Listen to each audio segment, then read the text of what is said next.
via moyen adopua to wo asogbo la dopua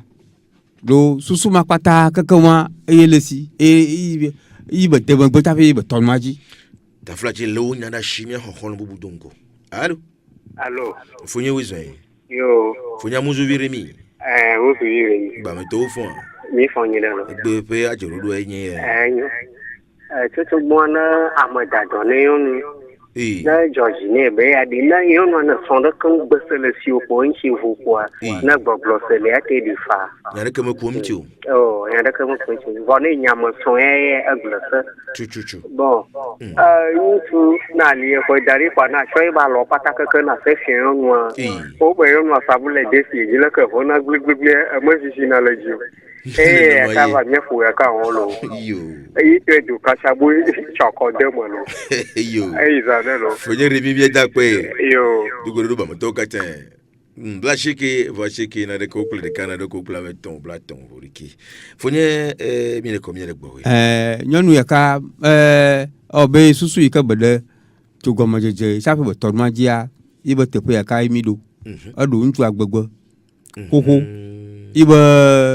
anya ji beto ku do ntu atu ka gomo jeje bo ani be egbe ntua le nya ti ya ka dia mo so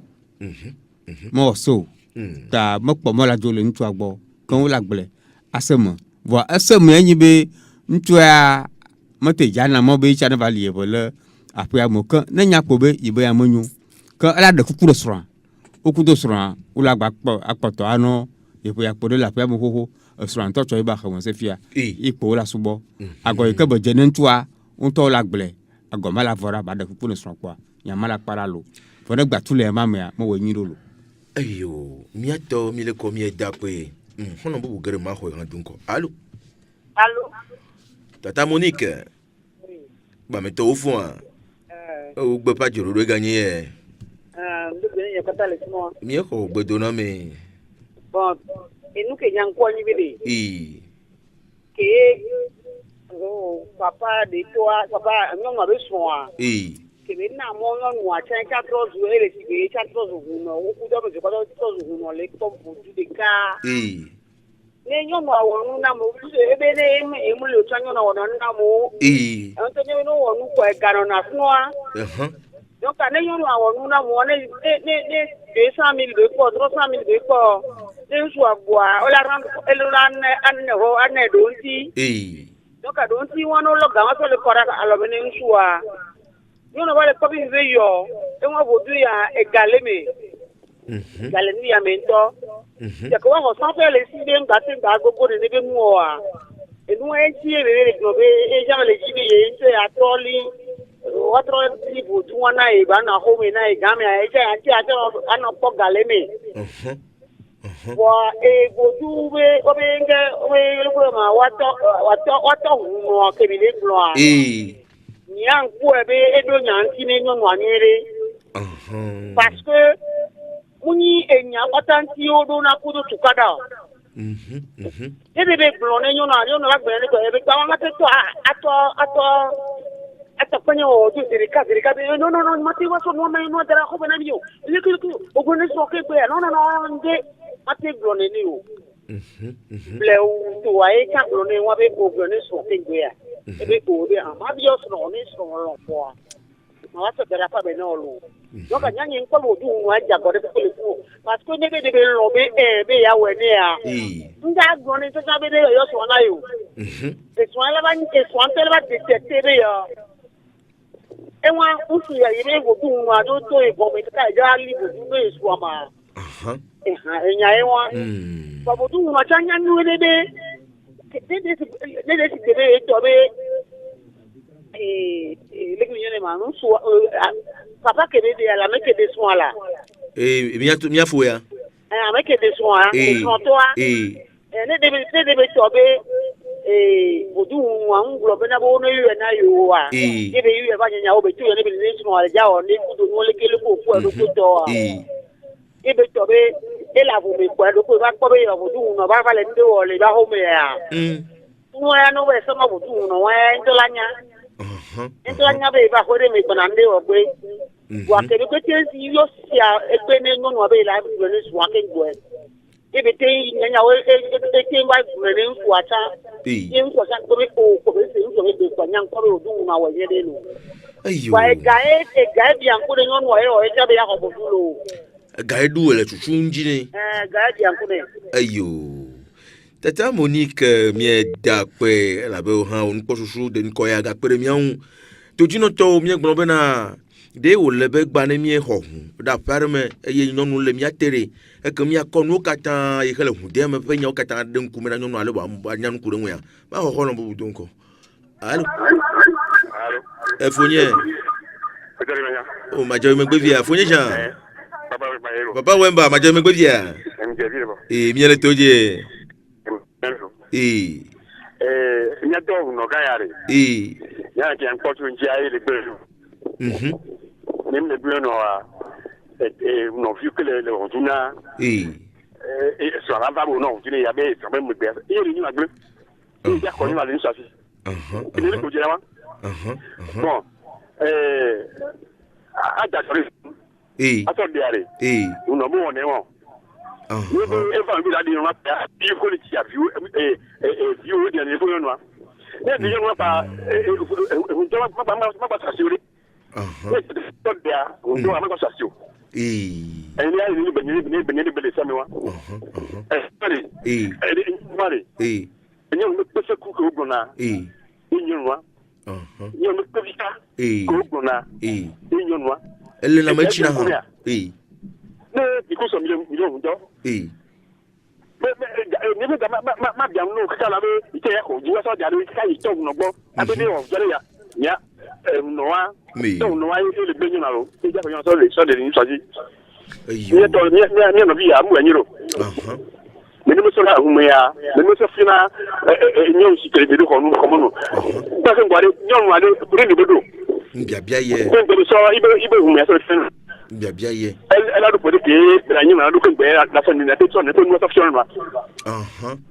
et puis il y a des oro e fonye jan Kobo o nyenu sro miele re po ka po vi wo le be wa ho ka fi wa ko hu te fe nya wa fie non ka se ne no so fiona no ma ta de la si qui m'a fi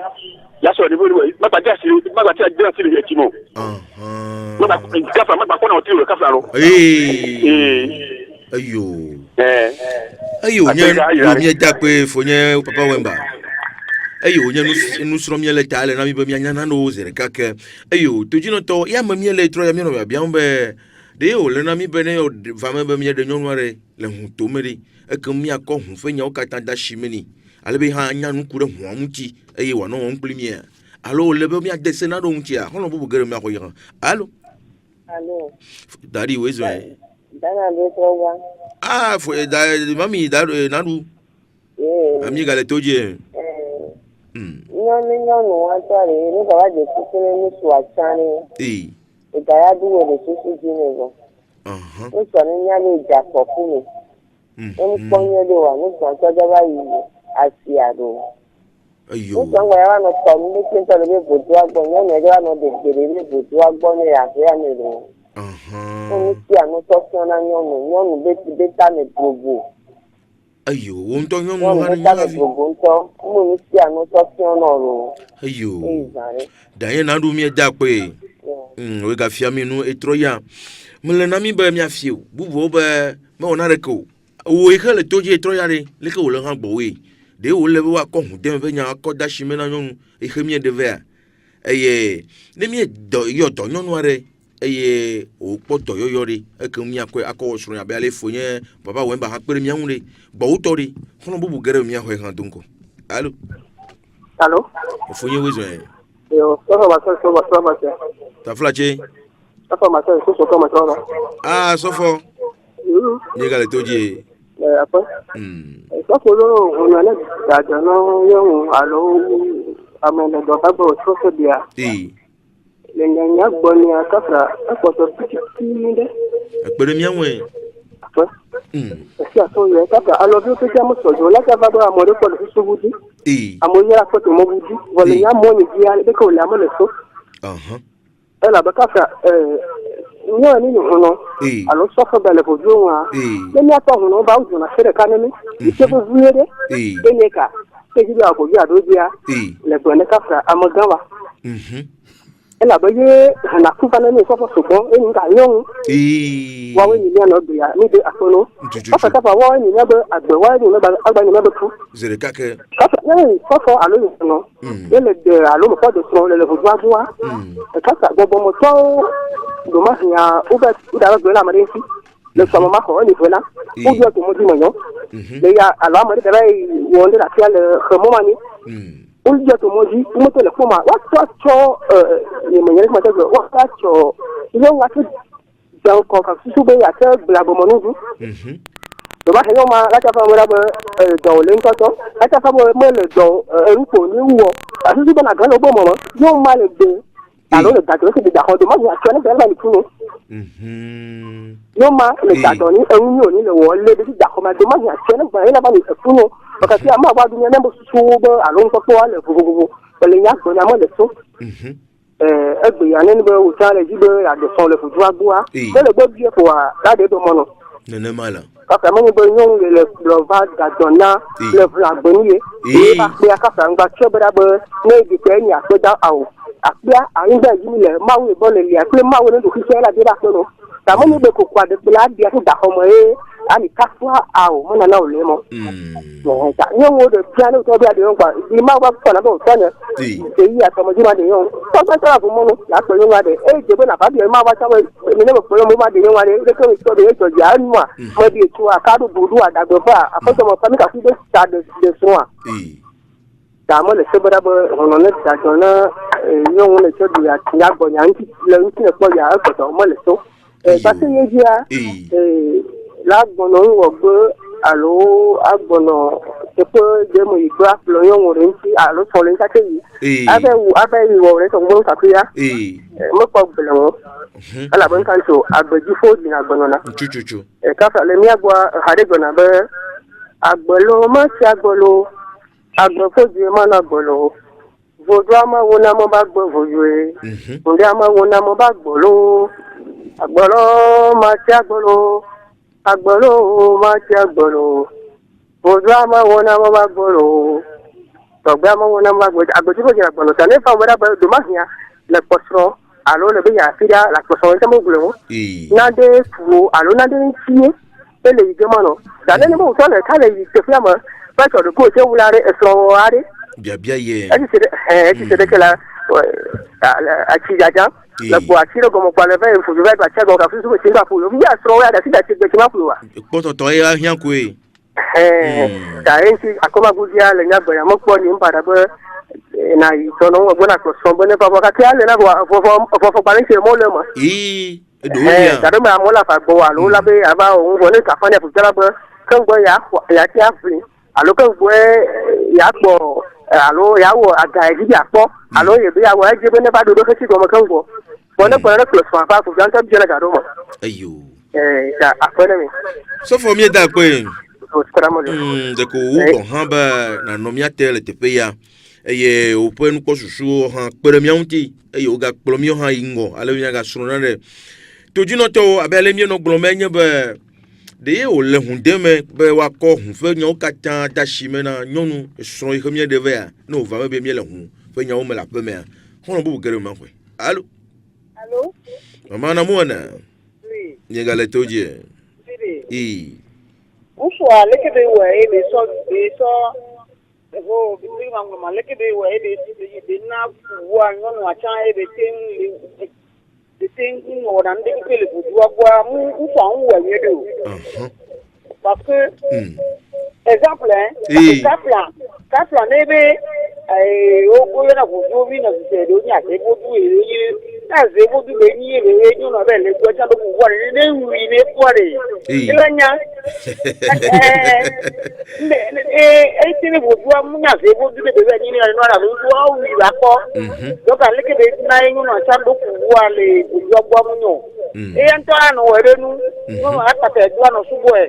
le ka me de tun sa bi da ku me ku de si na mo a ça va be gwanta dadona me kwa abe bon be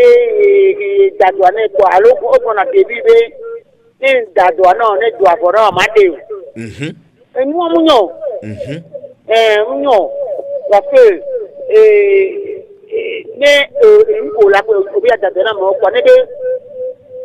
nko la ko la me asi ko no ko kwa problem lo ne da kwa ga chama to ba do nyam akun ko no he ebale wona nyanto chambe abego kuna be na be ma da do no ma de o family o sonaga so na no su ko kaka ame wona na geri wa finalma wala ko de ya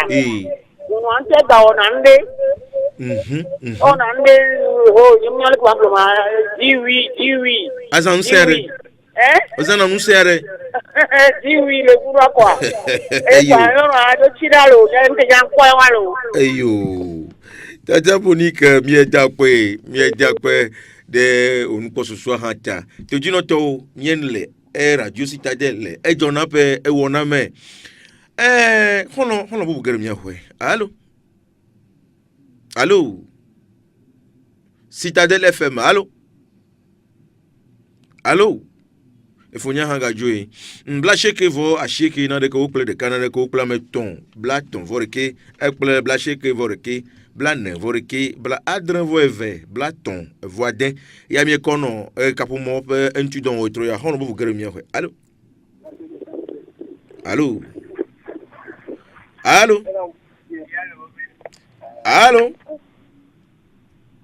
allo Citadel FM allo Founya ha mais le mien peut être rodo asemnyo bla sheke voreke bla ne voreke bla adren voeve bla ton voide e ya mi apokayo hono bu gagere allo Citadel bonsoir Citadel FM bonsoir monsieur c'est le président ta flaché c'est le président Léolo Segbe président oui après toi Segbe président mi wezo ma uta mi kwa gbeche on suivre l'émission avec succès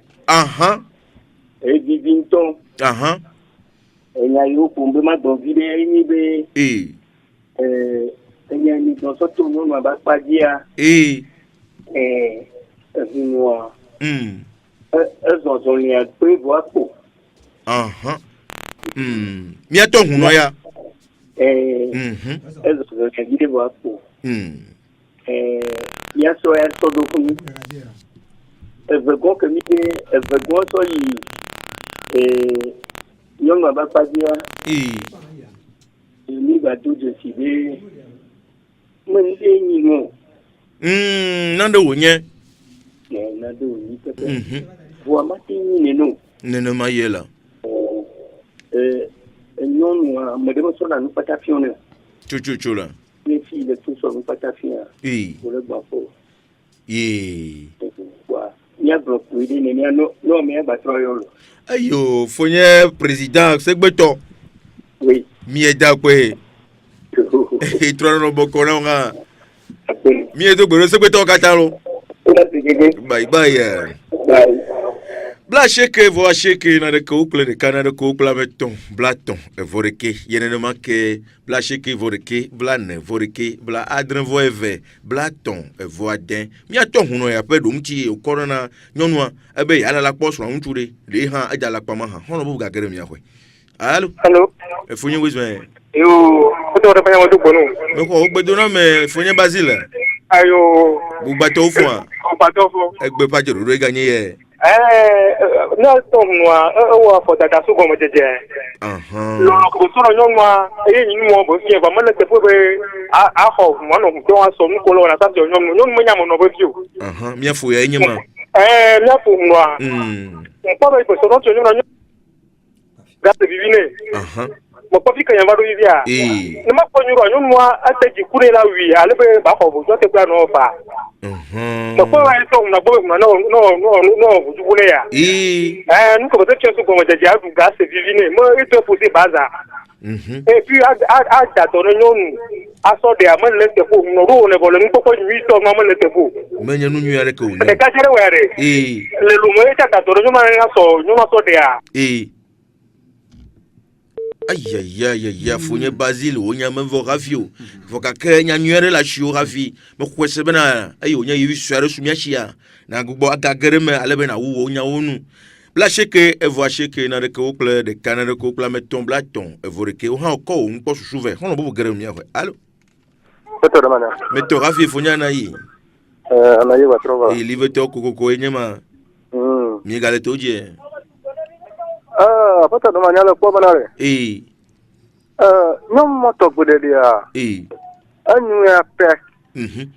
Wa volunteer. Nenye bene yoto ka ke ka kwa di enyima. La kwa bana. Kaka huwa neiba amagbotok mo awana rumaka ya. Dena ponyon wa ahubi nupo wana. Nyate ponya.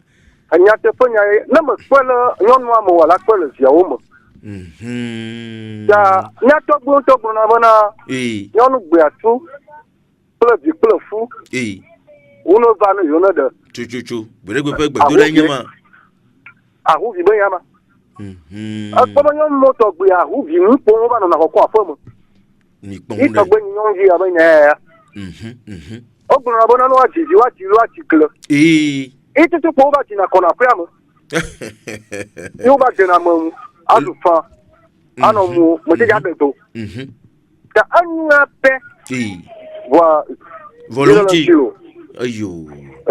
Funya na imi da pe. Dugure live to ka tan da yele be ha, yemega dugure ko khoya na wa khonye gbedo na me troya. Bla cheke voreke bla ne, voreke bla adren veve, bla ton vaden. On bu gagre. Allô? Efonye. Wezo e. Efo wezo e. Nga jo. Ta flash ni mi ageremere. Anyo bo mi ajo me gbevie la be mi apenya se mo agbato na mi le tepe ya. On bu ga no jim agereme club la cheke vo cheke na de ko club de Canada ko club meton. Blaton voreke. Allô? Allô? Tata Monique. Oui, on va trouver un peu de combat no bere. Et que dia mo se na mo gbo na bebe no le ya no na ni no. Allô, no azu karona wasi. Menye o katan oro. Menye o katan. Anya ni munyo wa no ogi huno no mi huno mu se nwo wa o la plewe. Menye huno katan o nyo Tata Monique. Ane bede. Mo gbo ba mi ana mi ni huno ni mu se nwo wa. O la ble. O ka porti de no na wasi, u se le no na wasi. U se ke no na wasi am se wa ke na na de. Nebe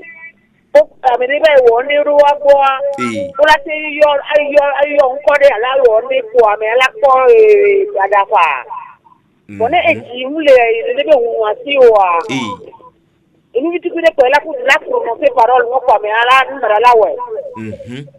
Bibi ane nebe nyonu o ba sa pouvoir ma so le ne ane bo mi nyonu mi nge dona tiware ma me ko nyonu wala no wuro yo ma eja ame ko lo mo ne ko te walo eyo Tata Monique miega dakpe ela bena nya veviade wo nyene de go ela bena ona nyonu ona kpadom no wala ekemu wano odo meti tom keke do ma hi nyonu o va vokem to juno to me kwese bena mi a tititrel Tata Monique fe yo ya ji mi to ta flache eye mi ayida won godo efonye manu wako agbere na ma komita emegbe mi apo baba lo aponyata alebe mi ada sile si amche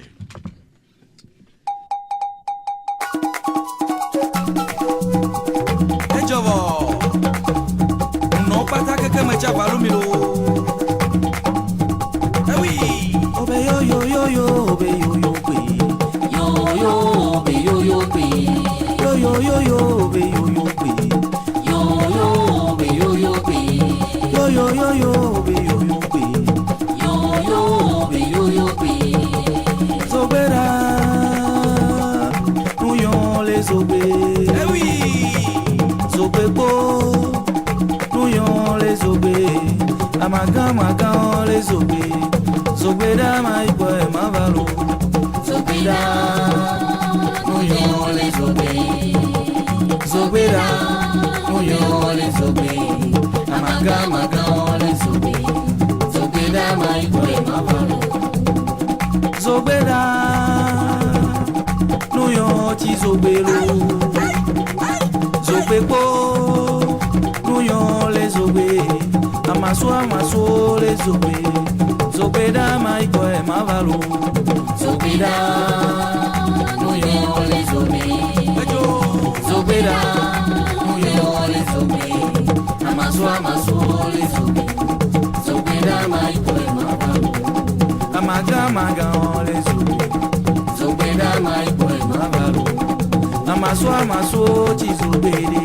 zobeda maiko e mavalo zobeda maiko e mavalo le zobe zobeda nuyo le zobe amaso le zobe zobeda maiko e mavalo amami ya midre namlo amao le zobe amami ya midre namlo amao le zobe ayo manu to nyakpe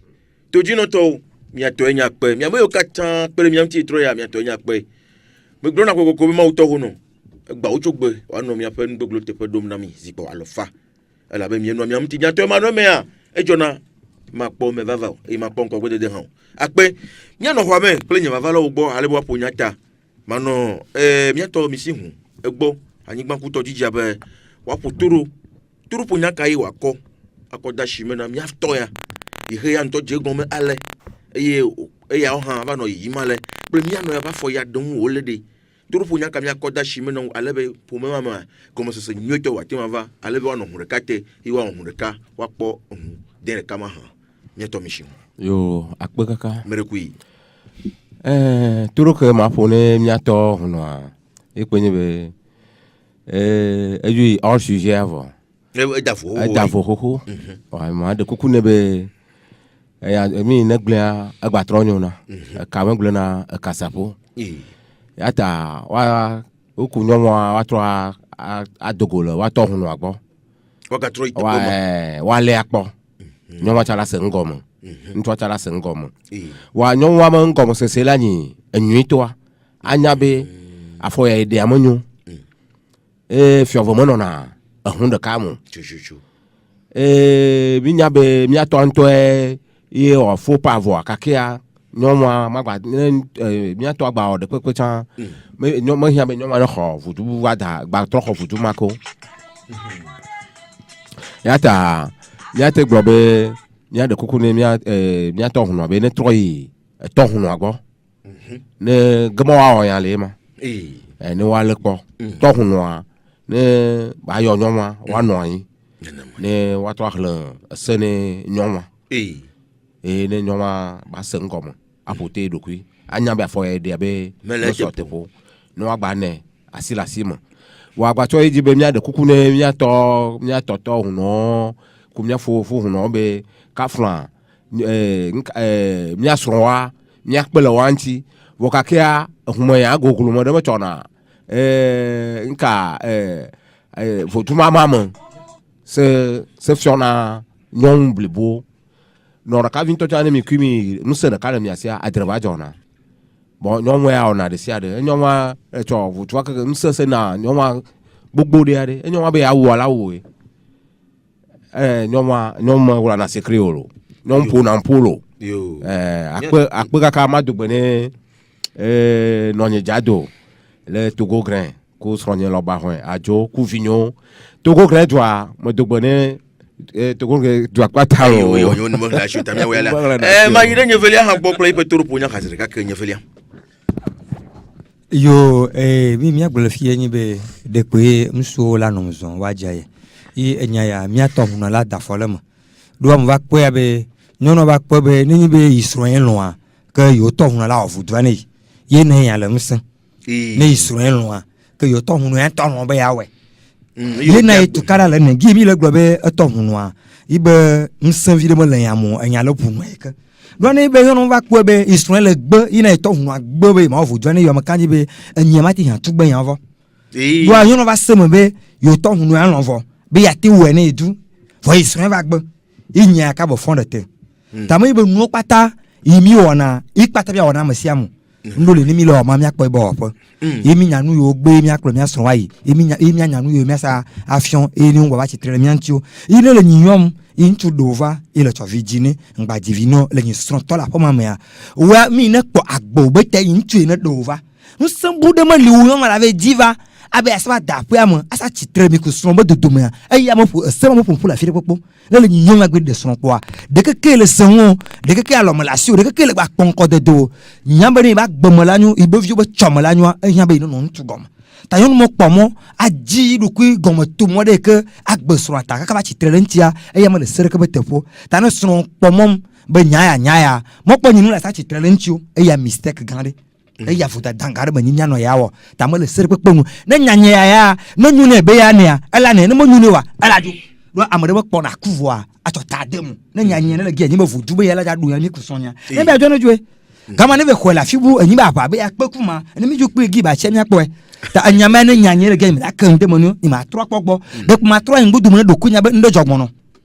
ajita me abu aji susu ade de ka ma tro dogo de no do kunya mo na la akho kuma akho manya e ma ya ma o kujuru po le nyama yo ti mo gbe to wo bolo be ya opo kene ila wa nya be ya mela ngbala kwenta ni mu no nyu wona wala ne no nyu wala ju no ne bele nya gbonye kan lo e ma to mo ko aji atugbo jira to ji no to kankan ni mo nglo be chichi ahon lo nyuna se mo glove gele la kuma po toka e vi sese kwa bobi mo dogbo la kuma po ni mo nglo be na e agbo kata ga ne kala agbo poda ni mo nglo be ashobo po me imanglo ba sronye ku vinyo kan juma kpoto kan otogbonoro ezoro ni manglo bolo pour me yo ka tan sokbo le fo kan mi ma ti wa lo wa fo le tun ya ire biato mi le ko agbo ale bo apo nyata la ba mi ti chene mi da sire chamchi e ma apede mi ne le gba biogun bono kene ya ito bo ta mo kene dana duna me ti japon fo nyero ta huno gan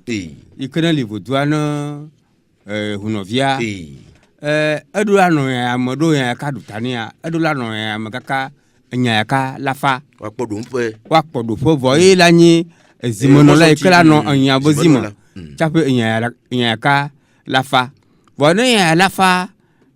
ntu ya matema de kuku no no agboro no place aduki gomo vo chape wala nan agbron ya ka elebe hu no gan ne yo yon no abopo moto ne yo ntu abotovio no anu yin ntu ane ne yo no ane ne fumo fe ono nai na funu ngane nyi atitu garo no tutumanu chape wati awon ka adujilo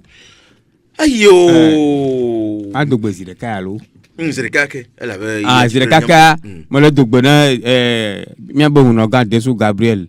huno be tato kakam le bogan mo le dogbe na alode dajo mo le dogbe na huno ga avomo Sole gaji afunya sole gaji mo le dogbene e mo le dogbene karevi mo le dogbene wonogan ejo ekele ni foma gezo bon kono la le agbofo mo le dogbene egli mo le dogbene tona evelia wonogan aivi choba mo jogbe mo le dogbene ayo huno kacha mi khomia pe gbetona me tojino to mi to nya akpe etroya abele mi ga nyu to me pe mi bere mi an chogo me je varo do pe ya akpe ya ko mi ga do me to mi to mi le ko to nya akpe mi to anigban commission de vie on fond on ha to nya akpe ve vieto ni velia on ha to nya akpe eye mi do gboro de mi ada mi no mama Aishu Elise le keke ibe no pe e mi atrova hun godo ame he tro asime to nu katamti e mi apegbe e de mi agbo atonji mi ha mi to e de mi agbo atonji a DJ mano to we nya pe ncho egbe ala ogbe na ma to ho no ya nto gave mi anu ye for mi ta gbagbe yin gbanye e pa menu ve agbagore mi ha mi aja e ke mi gbagbo na pleta nya bubu mi o kata mi dagbe bye bye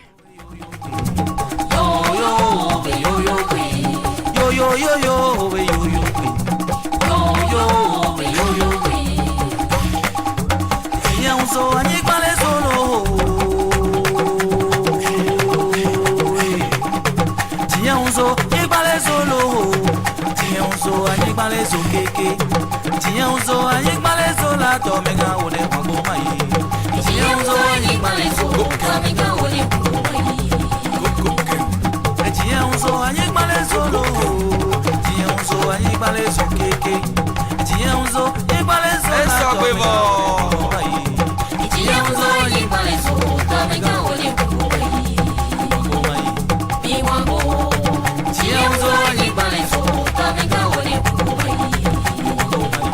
Be one.